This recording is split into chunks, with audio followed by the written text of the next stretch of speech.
जब भारत और European union के बीच एक बड़ी डील की खबर सामने आई तो इसकी गूंज सिर्फ ब्रसेल्स तक सीमित नहीं रही, वॉशिंगटन में भी हलचल तेज हो गई। सवाल उठने लगे, क्या भारत अब पश्चिमी ताकतों के बीच अपना अलग रास्ता चुन रहा है? क्या इसी वजह से अमेरिका ने तुरंत डिप्लोमेटिक मूव्स शुरू कर दिए? रातों रात भारत पहुंचे अमेरिकी प्रतिनिधियों की चर्चा ने आग में घी डाल दिया और इसी बीच ये दावा किया जाने लगा कि ट्रंप को भारत की शर्तें माननी पड़ेंगी। लेकिन क्या ये सच है या फिर जियोपॉलिटिकल ड्रामा?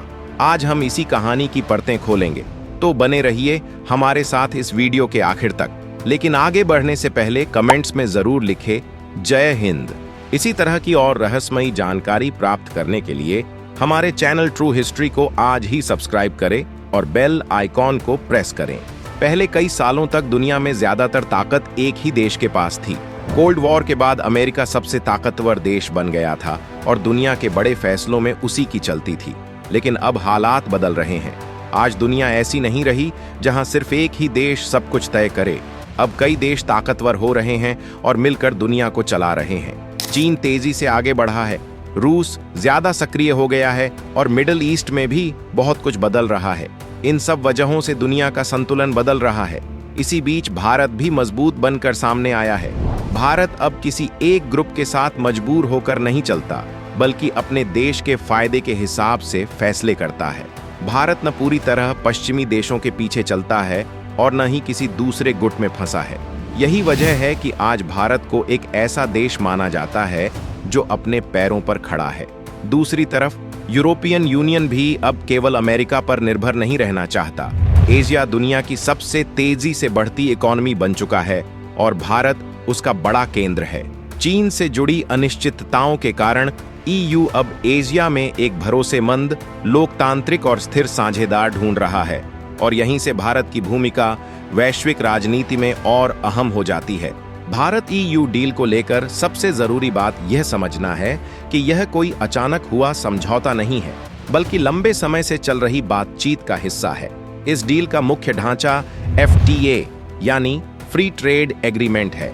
आसान शब्दों में कहें तो FTA का मतलब होता है दो देशों या समूहों के बीच व्यापार को आसान बनाना, जहां इंपोर्ट एक्सपोर्ट पर लगने वाला टैक्स कम किया जाता है ताकि सामान सस्ता हो और व्यापार बढ़े। भारत और यूरोपियन यूनियन के बीच FTA पर बातचीत पहली बार 2007 में शुरू हुई थी। कुछ मतभेदों के कारण यह बातचीत कई सालों तक रुकी रही, लेकिन बदलते ग्लोबल हालात के चलते हाल के वर्षों में इसे फिर से तेज किया गया है। खासकर कोविड के बाद सप्लाई चेन की अहमियत समझ में आने पर दोनों पक्ष एक दूसरे के करीब आए। इस संभावित डील में कई सेक्टर्स शामिल हैं। EU चाहता है कि भारतीय बाजार उसके प्रोडक्ट्स के लिए और खुले, जबकि भारत चाहता है कि उसके एक्सपोर्टर्स को यूरोप में बेहतर एक्सेस मिले। इसके अलावा यह डील सिर्फ ट्रेड तक सीमित नहीं है। इसमें इन्वेस्टमेंट, एडवांस्ड टेक्नोलॉजी शेयरिंग और मैन्युफैक्चरिंग कोऑपरेशन भी शामिल है। यानी भारत में फैक्ट्रीज लगें, जॉब्स बने और मेक इन इंडिया को यूरोपीय ताकत मिले। यूरोपियन यूनियन के लिए भारत आज सिर्फ एक बड़ा बाजार नहीं, बल्कि एक स्ट्रेटेजिक नेसेसिटी बन चुका है। इसकी सबसे बड़ी वजह है चाइना रिस्क। पिछले कुछ सालों में EU को यह एहसास हुआ है कि चीन पर जरूरत से ज्यादा निर्भरता आर्थिक और राजनीतिक दोनों रूप से खतरनाक हो सकती है। ट्रेड टेंशंस, जियोपॉलिटिकल दबाव और सप्लाई डिसरप्शंस ने यूरोप को विकल्प तलाशने पर मजबूर किया है। यहीं से आता है सप्लाई चेन डाइवर्सिफिकेशन का मुद्दा। EU अब चाहता है कि मैन्युफैक्चरिंग और सोर्सिंग केवल एक देश तक सीमित न रहे। भारत इस मामले में एक मजबूत विकल्प है, भौगोलिक रूप से अलग, राजनीतिक रूप से स्वतंत्र और लंबे समय के लिए भरोसेमंद। भारत का मैसिव कंज्यूमर मार्केट भी EU के लिए बड़ा आकर्षण है।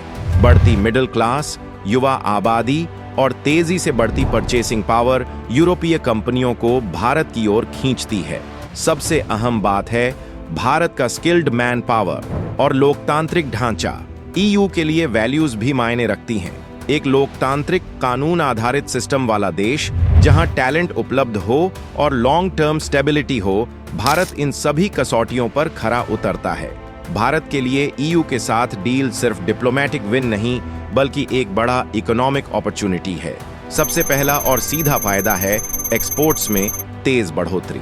अगर FTA होता है तो भारतीय प्रोडक्ट्स पर यूरोप में लगने वाले भारी टैरिफ्स कम होंगे। इससे टेक्सटाइल्स, फार्मास्यूटिकल्स, इंजीनियरिंग गुड्स और IT सर्विसेज जैसे सेक्टर्स को बड़ा बाजार मिलेगा और भारतीय कंपनियां ज्यादा कॉम्पिटिटिव बनेंगी। दूसरा अहम पहलू है technology access. Europe advanced manufacturing, green energy, electric vehicles और क्लीन टेक्नोलॉजी में दुनिया के सबसे आगे है। EU के साथ गहरे ट्रेड रिलेशन भारत को मॉडर्न टेक और बेस्ट प्रैक्टिसेस तक पहुंच दिला सकते हैं, जिससे मेक इन इंडिया सिर्फ क्वांटिटी नहीं क्वालिटी में भी आगे बढ़ेगा। इस डील से भारत को अपनी स्ट्रेटेजिक ऑटोनॉमी मजबूत करने का भी मौका मिलेगा। भारत किसी एक पावर ब्लॉक पर निर्भर हुए बिना मल्टीपल पार्टनर्स के साथ बैलेंस बनाकर चल सकता है। यही उसकी फॉरेन पॉलिसी की कोर स्ट्रेंथ है। सबसे बड़ा फायदा है China+1 स्ट्रेटेजी का। कई ग्लोबल कंपनियां चीन के बाहर दूसरा मैन्युफैक्चरिंग हब ढूंढ रही हैं। EU के साथ मजबूत रिश्ते भारत को उस +1 के रूप में पेश करते हैं, जहां इन्वेस्टमेंट, जॉब्स और लॉन्ग टर्म ग्रोथ की बड़ी संभावनाएं छिपी हैं। जब भारत EU डील की चर्चा तेज होती है तो यह कहना कि अमेरिका कांप गया हकीकत से ज्यादा नाटकीय बयान बन जाता है। असल में मामला डर का नहीं बल्कि स्ट्रेटेजिक कंपटीशन और इन्फ्लुएंस बैलेंस का है। अमेरिका और यूरोप दोनों पश्चिमी खेमे का हिस्सा हैं, लेकिन उनके आर्थिक और व्यापारिक हित हमेशा एक जैसे नहीं होते। कई सेक्टर्स में US-EU कंपटीशन पहले से मौजूद है और भारत जैसे बड़े बाजार को लेकर यह प्रतिस्पर्धा और साफ दिखाई देती है।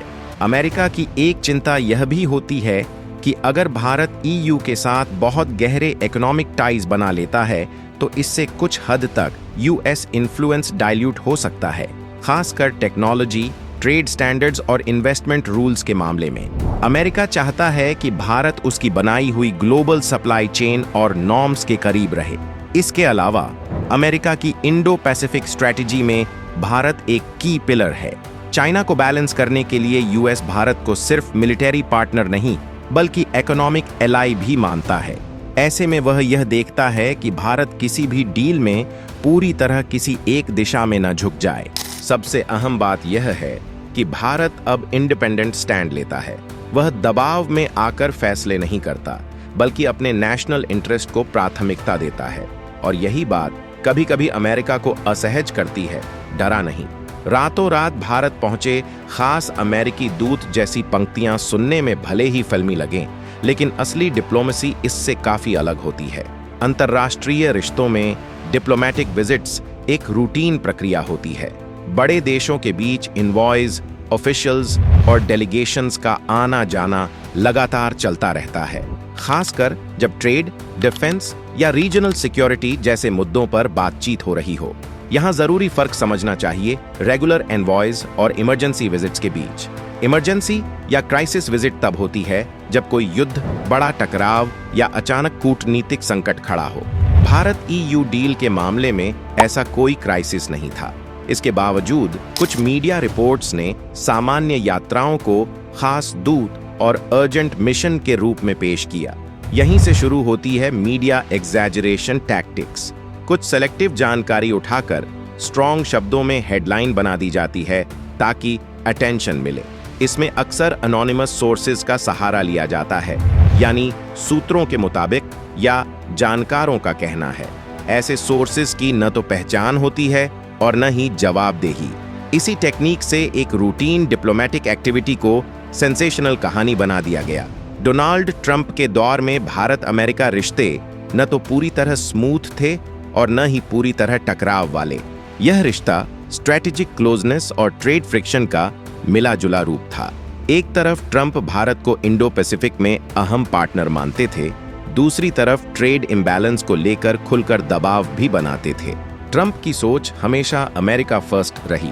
ठीक उसी तरह भारत की नीति इंडिया फर्स्ट है। ऐसे में यह मान लेना कि ट्रंप भारत की हर शर्त मान लेंगे ज्यादा सरल और भावनात्मक सोच है। हकीकत यह है कि ट्रंप डील्स को ट्रांजैक्शनल तरीके से देखते हैं, जहां उन्हें साफ फायदा दिखे।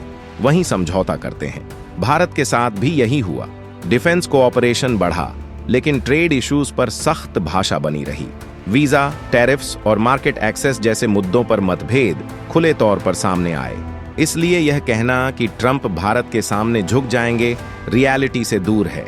बेहतर शब्द यह होगा कि भारत और अमेरिका एक दूसरे की मजबूरियां समझते हैं, लेकिन फैसले भावना से नहीं, अपने अपने नेशनल इंटरेस्ट के हिसाब से लेते हैं। यही असली इक्वेशन है, बाकी सब हाई। आज के डिजिटल जमाने में खबर से ज्यादा ताकत उसके टाइटल में होती है। मीडिया और खासकर यूट्यूब पर ऐसे टाइटल्स बनाए जाते हैं जो डर या गर्व पैदा करें। अमेरिका कांप गया जैसे शब्द ऑडियंस की भावनाओं से खेलते हैं और सच पीछे छूट जाता है। इसे नेशनलिज्म के रंग में पेश किया जाता है ताकि लोग सवाल न करें, बस शेयर करें। असल सच्चाई यह है कि जियोपॉलिटिक्स हेडलाइंस में नहीं, बल्कि बंद कमरों में चलती है। देशों के बीच बातचीत धीरे धीरे होती है, क्योंकि हर फैसला सोच समझ कर लिया जाता है। कोई भी देश भावनाओं में आकर निर्णय नहीं करता। भारत की ताकत उसकी समझदारी और धैर्य है। वह सभी देशों से संतुलन बनाकर रिश्ते रखता है और दबाव में नहीं आता। अफवाह यह है कि अमेरिका डर गया या कोई खास दूत भेजा गया। हकीकत में यह सिर्फ कूटनीति है, बाकी सब क्लिकबेट है। और इसी के साथ अगर वीडियो पसंद आया हो तो लाइक करें, शेयर करें और ऐसे ही वीडियो के लिए चैनल को सब्सक्राइब कर लें। बेल आइकन दबाएं ताकि अगला वीडियो सबसे पहले देखें। जय हिंद।